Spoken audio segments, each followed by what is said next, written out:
নমস্কার, আমি বিশ্ব মজুমদার। সোজা সাপটায় আপনাদের প্রত্যেককে স্বাগত।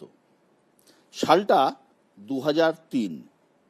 দেশ জুড়ে মুক্তি পেয়েছিল মুন্না ভাই MBBS, আর দেশ জুড়ে চর্চার কেন্দ্রে উঠে এসেছিল একটি শব্দ, গান্ধীগিরি।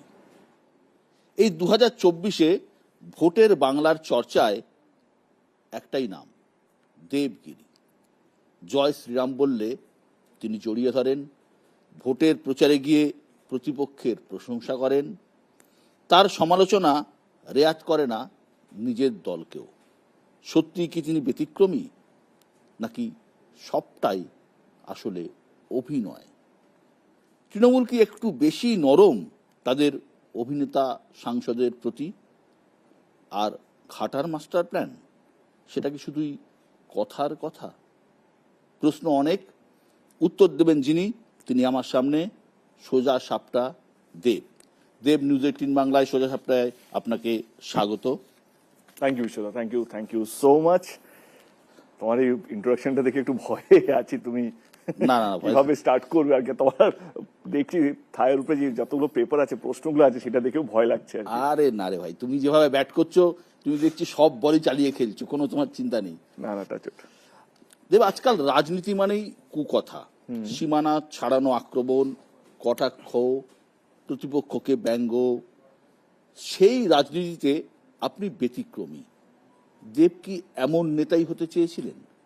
আমি বিশ্বদা একটা কথা বলি, আমি যেহেতু তোমাকে আমি অনেক দিন ধরে চিনি, আমার মুখ থেকে আপনি আপনি আসবে না। যতই তুমি আপনি আপনি করো, আমি ওই অভিনয়টা করতে পারবো না। ঠিক আছে, তাহলে তুমিও চলো, যদি আমাকে তুমি তুমি বলো, তাহলে আমাদের কথা বলতে সহজ হবে, মনে হবে আমি নিজের লোকের সাথে কথা বলছি। বিশ্বদা, মানে কি বলি, মানে এইটা আমি কোথাও পুরোপুরি নেতাদেরকেও দোষ দেব না।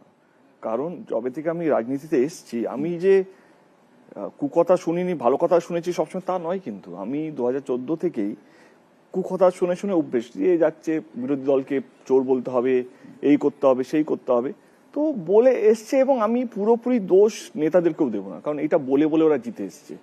জেতার যে সাহসটা, যে জানে কি এইটা বললে আমি জিতবো, যত বলবো তত বেশি ভোট পাবো, যত বলবো তত বেশি হাততালি পাবো, যত বলবো তত বেশি হেডলাইনে আসবো। আজকে আমার মনে হয় কুকথা বলার যে চলনটাই হয়েছে যবে থেকে এতগুলো নিউজ চ্যানেল হয়েছে, এবং জানে কুকথা বললেই আমি হেডলাইনে থাকবো। এমনি প্রচারে আমি সারাদিন আমি যদি প্রচার করি এই গরমের মধ্যে, আমি খুব কম হলেও আমি 200টা লোককে ছুতে পারবো। নেতাদের কথা বলছি, যদি বিশাল আয়োজন, বাস না পাঠিয়ে জোর করে লোক না আনানো হয়, তাহলে একটা নেতা, পলিটিক্যাল নেতা, সে খুব বেশি হলে 200 থেকে 500 লোকের সঙ্গে আলাপ বা কথা বলতে পারবে, বা তাদের কথা শুনতে পারবে। তাও জোর করে আনা, জোর করে, সবটাই জোর করে না, বাট আছে কিছু কিছু নেতা আছে, তাকে মানুষ সত্যি ভালোবাসে। সব দলেই আছে, আবার আমি এটা বলবো না শুধু আমার দলে আছে বা না, সব দলেও আছে। আজ কিন্তু বেশিরভাগ এই যে 200 থেকে 300 লোকের কাছে পৌঁছচ্ছে, কিন্তু সেটা তাদের কাজ হচ্ছে না, কিন্তু তাকে বিশাল বড় একটা লোকের কাছে পৌঁছতে হবে। এবং যদি বাংলার কথা, যদি আমরা বাংলাতে আছি, বাংলার মানুষের কাছে যদি হেডলাইনে পৌঁছতে হয়, তোমাকে এমন কিছু কথা বলতে হবে যেটা শিরোনাম হবে, যে এমন কিছু ভুলভাল কথা বা কুকথা বলতে হবে যেটা নিয়ে হেডলাইন হবে, তুমি জানো শিরোশট আমি মাসের কাছে পৌঁছে গেছি। তো দোষটা শুধু নেতাদের নয়, তোমাদের মতন এইটার সাংবাদিক যাদের হাতে ওই পাওয়ারটা আছে, কোনটা হেডলাইনে দেবো, কোনটা হেডলাইনে দেবো না। এবং আমি টিআরপি বা টাকার জন্য ব্যবসাটা করব না। এবারে কম্পিটিশন এমন একটা জায়গা চলে গেছে, সোশ্যাল মিডিয়াও আছে। সোশ্যাল মিডিয়া না, সত্যি কথা বলতে গেলে সোশ্যাল মিডিয়া আজকে কোনো ইম্পর্টেন্স নেই, মানে তাদের কোনো তো নাম থাকে না। সোশ্যাল মিডিয়া একটা সোসাইটি, কিন্তু বিশ্বদের একটা নাম আছে। নিউজ 18 একটা ব্র্যান্ড, এই ব্র্যান্ডটাকে লোকে বিশ্বাস করে। এবার তুমি যদি একটা ভুল ব্যাখ্যাকে সারাদিন যদি চালাও, ওই ভুল লোকটা কিন্তু সাহস পাচ্ছে, কিন্তু কালকে হেডলাইনে থাকতে চাই। কিন্তু সোশ্যাল মিডিয়া ডিসটাকে তুমি অস্বীকার করতে পারবে না। অফকোর্স নট, বাট আমি তো সোশ্যাল মিডিয়া এত বড়, সোশ্যাল মিডিয়া আস্তে আস্তে তাদের নিজেদের মানে কি সম্মান হারাচ্ছে। কিন্তু আগে একটা সময় সোশ্যাল মিডিয়া ট্রোল হলে লোকে সারাদিন ভাবতো, ইস আমাকে ট্রোল করলো, ইস আমি কি করব, আমাকে কি করতে হবে। কিন্তু এখন সোশ্যাল মিডিয়া ট্রোলটা একটা ফ্যাশনের মতন হয়ে গেছে। এখন জানি কে ফেমাস হলেই ট্রোল হবে, কারণ ট্রোল সোশ্যাল মিডিয়া এবং রিনাউন্ড নিউজ চ্যানেলের মধ্যে তফাৎ আছে। সোশ্যাল মিডিয়াকে আমরা কাউন্টার করতে পারবো না, সোশ্যাল মিডিয়া যত দিন যাচ্ছে এত খারাপ হচ্ছে। কিন্তু নিউজ 18-এর মতন, আমি তোমার চ্যানেলটা বলছি না, আমি জেনারেল বলছি, নিউজ চ্যানেল না, আমাদের কোথাও একটা তো মাপকাঠি থাকে, কোথাও একটা আমাদের লক্ষণ রেখা থাকে। শুধু নেতাদের নয় এবং ভোটারদেরকেও বলবো, তারা ভোট দিয়ে দিয়ে সেই নেতাদের সাহস বাড়িয়েছে। নিউজ চ্যানেলগুলো সেই নেতাদেরকে এতবার দেখিয়েছে, কেউ যদি বলে ডাকাতানি, কেউ বলে চরম চরম, সেগুলোকে এতবার ফোকাস করে দেখিয়েছে। তারা জানে কালকে আমাকে হেডলাইনে আসতে গেলে মঞ্চ থেকে এমন কথা বলতে হবে, তবে আবার বিশ্বদাস সেটাকে নিয়ে সন্ধ্যে 9টার সময় একটা চর্চা বসবে, ডিবেট বসবে। আমার মা এটাকে দাঙ্গল বলে আমার বাবা দেখে, মা কিছুতেই সহ্য করতে পারে না নিউজ চ্যানেল, বাবা একদম নিউজ চ্যানেল দেখে। মা বলে কি করে এরা, কুকুর বিড়ালের মতো কেউ কারো কথা শুনে চিৎকার করে, এ করে ওকে। আরে আমি যদি একটা ডিবেট করি, ডিবেটটা যখন শেষ হবে তার সলিউশনটা নিয়ে বেরোবো, কিন্তু সলিউশন কেউ দিতে পারে না, লাস্ট অব্দি চিৎকার করে। অ্যাঙ্কার বলে ও আচ্ছা ঠিক আছে, কালকে দেখা হবে আবার 9টার সময়, আবার ঝগড়া চলতে থাকবে। তো আমার মনে হয় পুরোপুরি না এটা একটা সিস্টেম হয়ে গেছে। এই সিস্টেমের মধ্যে তুমি যতটা দোষী, আমি অতটাই দোষী, এবং আমার ভোটাররা অতটাই দোষী। পর্দার হিরো দেব, তুমি কি রাজনীতিরও হিরো হতে চাও? না, আমি রাজনীতিতে ব্যাক বেঞ্চার হতে চাই। কারণ আমার মনে হয় কি, রাজনীতি এমন একটা সাবজেক্ট, তুমি যত সামনে যাবে অত তোমার শত্রু বাড়বে। এবং শত্রু এটা নয় কি বাইরে থেকে আসবে, এটা তোমার নিজের দলেরও শত্রু থাকতে পারে। কারণ কেউ কাউকে ছাপিয়ে গেলে, মানে আমি এটা দেখেছি, মানে তুমি 3বার পরপর যদি ফ্রন্ট পেজে থাকো, তুমি ভেবে নাও তারপর দিন তোমার কপালে দুঃখ আছে। কিন্তু আর দলের লোকের এই পেছনে ছুরি নিয়ে ঘুরছে। ছুরি বলবো না, বাট রাজনীতি না খুব ডিফিকাল্ট একটা সিস্টেম, কিন্তু কেউ কাউকে এগিয়ে যেতে দেয় না। মানে হয় না কি কাঁকড়াও বলবো না, এটা আমার বাংলায় নয়, কিন্তু ভারতবর্ষ জুড়ে আজ অব্দি। আজকে কথার কথা, আজকে ট্রেন উদ্বোধন করছে প্রাইম মিনিস্টার, আমরা রেলওয়ে মিনিস্টারকে দেখতেই পাচ্ছি না। আমি বলছি না শুধু তৃণমূল কথা, ওভারঅল। আর এটা কাউকে দোষও দিচ্ছি না, আমাদের সিস্টেমটা তাই হয়ে গেছে।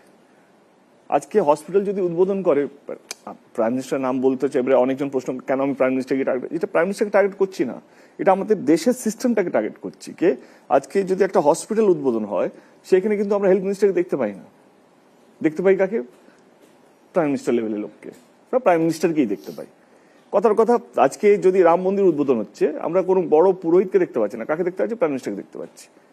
তো ইটস ভেরি ক্লিয়ার, ভারতবর্ষে পলিটিক্স, এটা কোনো টিএমসি, বিজেপি, সিপিএম, কংগ্রেসের কথা বলছি না, বা সাউথে যে পার্টিগুলো আছে সেই পার্টিগুলোর কথা বলছি না। এটা নিয়ম হয়ে গেছে কি রাজনীতির মধ্যে, যতক্ষণ না তোমার বাপের পার্টি হোক বা তোমার নিজেদের আত্মীয়দের পার্টি হোক, বা যেখানে তোমার একটা 100% তোমার পুরো পাওয়ার আছে, যদি না থাকে, যে কোনো পার্টি হোক, যত বড় বড় নেতা আছে, যারা যদি 4বার যদি হেডলাইনে থাকে, বাইরে থেকে হয়ে বিরোধী দল লাগবে না, নিজের দলই যথেষ্ট ভালোবাসা দেওয়ার জন্য। সম্প্রতি শিলিগুড়িতে একটা ঘটনা ঘটেছিল যে বিমানবন্দরের বাইরে এক ব্যক্তি আপনার দিকে তাকিয়ে, তোমার দিকে তাকিয়ে জয় শ্রীরাম বলতে শুরু করেছিল, তুমি তাকে জড়িয়ে ধরলে। আমরা সেই লোকটির কাছে গিয়েছিলাম, কি বলছে, হ্যাঁ কি বলছে একবার শুনবো। আমার খুব ভালো লেগেছে, উনি একজন অভিনেতা। তারপর গিয়ে উনি যে সৌজন্য ভাব দেখিয়েছে, আমি তার প্রতি খুবই অপূর্ব। ওনার ব্যবহার, ওনার সব কিছু, উনি খুব সুন্দর করে এসে আমাকে হাত ধরে আমার গলা জড়িয়ে ধরেছে, আমার খুব ভালো লেগেছে। কিন্তু আরও যে তৃণমূলের নেতা নেত্রীরা আছে, যে জয় শ্রীরাম বললে তারা এত ক্ষুব্ধ হয়ে যাচ্ছে কেন, আমি সেটাই বুঝে পাই না। কি বলবে? আমি তৃণমূলের প্রশ্নটা পরে দেবো। আমার মনে হয় এটা তো বেসিক, আজকে বেসিক্সটাই মনে হচ্ছে খুব অ্যাবনর্মাল, নর্মালটাই অ্যাবনর্মাল মনে হচ্ছে। আজকে একটা ছোট এক্সাম্পল দিয়ে বোঝাতে পারলে হয়তো বুঝতে পারবে। একটা সময় ছিল যেখানে জিতের ফ্যান ক্লাব আর আমার ফ্যান ক্লাব প্রচুর মারপিট করতো। ভারতী সিনেমার আগে মাথাটা ফাটিয়ে দিয়েছিল, এবং আমি জিদ্দাকে ফোন করি, কে দেখো তোমার ফ্যান ক্লাব একটু মারপিট বেশি করছে, এবং বলে ঠিক আছে চল লেটস সিট ডাউন। আমরা বসলাম, আমরা দুটো ফ্যান ক্লাবকে বললাম কি তোমরা মারপিট করো, এটা তো বাংলা ছবি, কেউ একটু বেশি করবে, কেউ কম করবে, কিন্তু ফাইট করে আলটিমেটলি বাংলা ইন্ডাস্ট্রি কোনো লাভ হচ্ছে না। আমি আর জিদ্দা তো খুব ভালো আছি, আমরা যখন দেখো হাত মেলাই, we have mutual respect for each other. তোমরা কেন লড়ছো? রাজনীতি তো এটা তুমি বলতে চাইছো? অফকোর্স এটা। আজকে আমি যদি একটা মানুষকেও যদি আমার ব্যবহার দিয়ে চেঞ্জ করতে পারি, বা আমার কথাবার্তা দিয়ে যদি কাউকে মোটিভেট করতে পারি, তো ভুল কোথায়? আর নেতাদের কাজটা কি?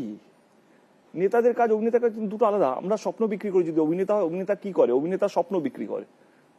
কি আমরা এরকম নাচতে পারি, যখন গান হবে তারা সেই স্বপ্নটা দেখে আমিও নাচতে পারি। স্ক্রিপ্টেড। কারেক্ট, স্বপ্ন দেখানো। তো নেতাদের অভিনেতাদের কাজ হচ্ছে স্বপ্ন দেখানো, আর নেতাদের কাজ হচ্ছে স্বপ্নগুলো সত্যি করা। কে আমার বাড়ির সামনে রাস্তাগুলো কবে হবে জানি না, কিন্তু নেতার কাজ হচ্ছে সেই স্বপ্নটা সত্যি করা, কেনা এই কাজটা হবে। নেতাদের কাজ হচ্ছে মানুষকে বাঁচিয়ে রাখা, নেতাদের কাজ হচ্ছে মানুষকে ঠিক রাস্তায় নিয়ে যাওয়া, নেতাদের কাজ হচ্ছে এই যে সোসাইটির মধ্যে যে যত ভুল বিভ্রান্ত যে জিনিসগুলো হচ্ছে সেইগুলোকে মিটিয়ে সেই মানুষগুলোকে ওইখানে বাঁচিয়ে রাখা। কিন্তু আজকে নেতারা কি করছে? আজকে নেতারা যত বেশি স্লোগান তত বেশি কি বলে সাপ্রেশন, যত বেশি সাপ্রেশন তাদের তত বেশি লাভ। আজকে কেনই বা বলবে জয় শ্রীরাম? আমার প্রশ্ন হচ্ছে কেনই বা বলবে? ধর্মটা কি আমরা জয় শ্রীরাম বলে দুর্গা জয় মা দুর্গা জয় সারা বছর করি না? আমরা কালীমার ভক্ত, আমি নিজে তার মায়ের ভক্ত, জয় তারা বলে সারাক্ষণ করবো না। কিন্তু এই লোকটাকে এরকম ভাবে বোঝানো হয়েছে যে টিএমসি কে দেখলে জয় শ্রীরাম বলতে হবে, এখন টিএমসিরাও তাই করছে, বিজেপি কে দেখলে জয় বাংলা বলতে হবে। তো কোথাও যেন না আমার মনে হয় কি নেতারা কোথাও যেন মানুষকে ডিভাইড অ্যান্ড রুল, যেটা ব্রিটিশ করে গেছে, আজকে দিনে ইন্ডিয়ান পলিটিক্স এই ডিভাইড অ্যান্ড রুলে করছে। তাহলে ও আমাকে চেনেই না, আমি ওকে চিনি না, কেন আমাকে জয় শ্রীরাম বলতে গেল? আমরা এয়ারপোর্টে দাঁড়িয়ে আছি, এমন নয় কি মন্দিরে দাঁড়িয়ে আছি, এয়ারপোর্টে দাঁড়িয়ে কেউ জয় শ্রীরাম আমি বলে বলবে, কারণ ওকে এই নেশার মধ্যে আছে। দেখ কেউ বিজেপি না টিএমসি থেকে কেউ বেরোলেই জয় শ্রীরাম বলতে হবে। এবং আজকে আমিও দেখি জয় বাংলা জয় বাংলা, এবারে আমি ভাবছি এটা ভুল, সবাই ভুল, এই মানুষগুলো সবাই ভুল। এখানে জয় শ্রীরাম বা জয় বাংলা লড়াইটা হচ্ছে না, এই লড়াইটা হচ্ছে কে মানুষকে ভালো রাখবে, তোমাদেরকে কে ভালো রাখবে।